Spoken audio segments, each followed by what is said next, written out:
Alors un vélo, une vie, pour rappeler aux gens qui croisent des cyclistes que sur le vélo, il y a des vies. Souvent on dit « Oh, ce cycliste, ce vélo ». Non, c'est pas un vélo, c'est un être humain. Ça peut être un père, ça peut être une mère, ça peut être un fils, ça peut être une fille. Donc ne jamais oublier que sur le vélo, il y a une vie. Et ensemble, nous amenons des jeunes qui sont suivis par ces différentes structures, dont certains jeunes en mesure de réparation de justice pour délits routiers. Nous les emmenons sur un parcours à vélo. On les a formés pendant quelques mois et on les prend, on les met sur un vélo et on les nomme ambassadeurs de la route.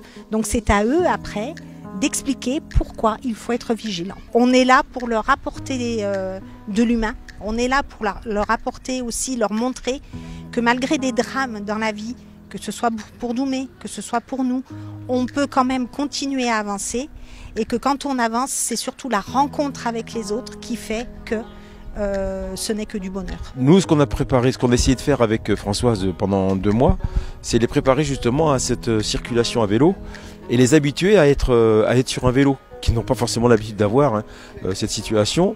Donc on les a préparés comme ça, mais c'était sur une période d'1 heure. Donc 1 heure, ça n'a rien à voir avec une période de 3 heures comme on a vécu ce matin. Mais vous les regardez aujourd'hui, là, ils ont un sourire qui arrive jusqu'aux oreilles, quoi.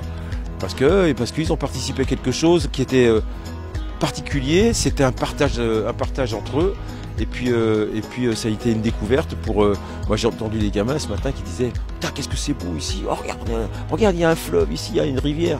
Donc voilà, c'est des moments de partage que dans 3, 4 ou 5 mois, ils en parleront encore entre eux, quoi.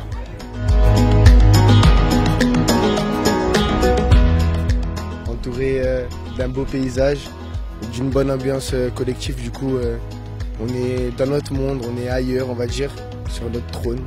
C'est apaisant parce que tu es seul en gros, parce que tu peux pas trop attendre les autres à cause de la circulation, donc tu es seul, tu es dans ton monde et j'aime bien. Dominique qui vous accompagne et tout, qu'est-ce que ça vous a apporté?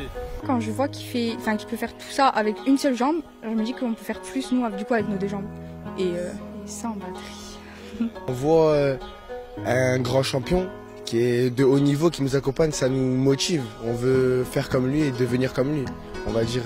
Et pendant la course, ça nous donne un plus dans la motivation. On aura les 2 rôles. On aurait fait le rôle cycliste, on aurait fait le rôle de la personne qui est en train de conduire. Du coup, on peut comprendre les différents dangers. Je pense que c'est bénéfique de sensibiliser les conducteurs et même les jeunes usagers du vélo aussi aux dangers auxquels ils peuvent s'exposer. Certains conducteurs peuvent être énervés d'être ralentis par un vélo qui se trouverait sur la route, mais tous les moyens de locomotion peuvent cohabiter sur la route. Si chacun reste à sa place et respecte les règles, ça ne devrait pas poser de soucis.